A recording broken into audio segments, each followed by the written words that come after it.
واذكر في الكتاب إبراهيم إنه كان صديقا نبيا. کہ بس کیا کریں جی، مانتی نہیں ہے، اتنے اتنے لمبے ناخن ہیں، اللہ جانے ان ناخنوں سے ہوتا کیا ہے، ہمیں تو یہ سمجھ نہیں آئی. شاید آپ کے علم میں کوئی تجربہ آپ کے پاس ہے تو شیئر کریں، ہمیں بھی فائدہ ہو جائے. تقلیم الاظفار، ان ناخنوں کو کاٹنا جو ہے تو ابراہیمی سنت ہے. صحابہ کا معمول تھا کہ ہر ہفتے کو اپنے ناخن کاٹتے، اپنے بالوں کو درست کرتے.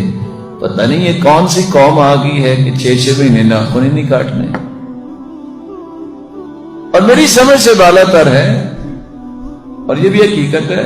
ہم کو سارا کچھ تو نہیں پڑے ہوئے، چند لفظ اللہ نے سکھائے ہیں. ویسے یہ بتائیے کہ ناخن بڑھاتا بھی ہے تو بائیں ہاتھ کے بڑھاتا ہے، دائیں کے کیوں نہیں بڑھاتا؟ کبھی آپ نے سوچا ہے؟ کس انداز کی یہ غلط سوچ ہے. یہ کھانے کے لیے استعمال ہوتا ہے اور پاکیزگی کے لیے یہ ہاتھ استعمال ہوتا ہے. کبھی کسی باپ نے سوچا ہے کہ میری بیٹی، کسی خامد نے سوچا ہے کہ میری بیوی، کسی محترم بھائی نے سوچا ہے کہ میری بہن جو میرے لیے کھانا پکاتی ہے، جو میرے لیے کام کرتی ہے، اس کے ناخنوں کی حالت کیا ہے، وہ مجھے کھلاتی کیا ہے؟ کاش کسی کی سینس تازہ ہو تو یہ بھی کافی ہے. دین کا حکم تو بہت اعلیٰ ہے. یہ جو بڑے ہوئے ناخن ہے، یہ ہماری بہت کمزوری ہے لڑکیوں کی. مجھے کبھی سمجھ نہیں آتی کہ یہ کانفیڈنس کی کمی ہوتی ہے جو ناخن بڑھا کے پوری کی جاتی ہے، یا کس چیز کی؟ ایسا کیا کریز ہے؟ یعنی مجھے کبھی بھی ناخن بڑھانے کا فلسفہ سمجھ میں نہیں آیا. ایک تو کتنی محنت ہوتی ہے، دوسرا یہ ہے کہ جانوروں سے شباہت ہو جاتی ہے نا، تیسرا یہ کہ سنت کے اعتبار سے ناپسندیدہ چیز ہے، فطرت کے خلاف ہے، صحت کے خلاف ہے. تو صرف ایک خاص لک دینے کے لیے ہم اس کا اہتمام کرتے ہیں، جبکہ بہت ساری چیزوں کے خلاف جاتی ہے. بات پسندیدہ چیز نہیں ہے. ہمارے ہر خوشی کے موقع پر اظہار کیا جاتا ہے خوشی کا ناخن بڑھا کر.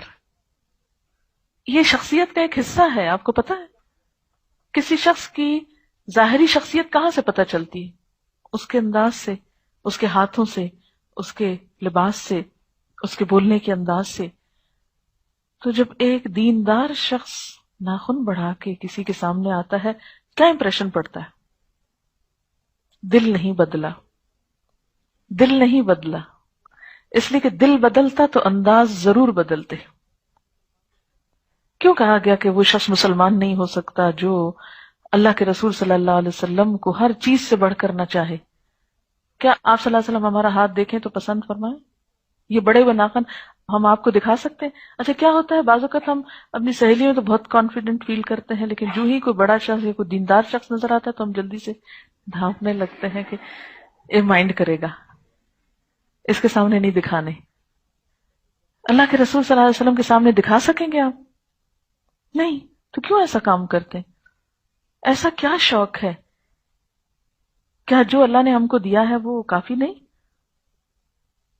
اللہ نے ہر ایک کو بہت خوبصورت بنایا اور دوسرے سے مختلف بنایا. آپ میں سے ہر شخص بلا مبالغہ یہ کہہ سکتا ہے ہم سا کوئی ہو تو سامنے آئے. آپ سا کوئی نہیں. آپ اللہ تعالیٰ کی بالکل ایک منفرد انوکھی مخلوق ہے، کوئی آپ جیسا نہیں.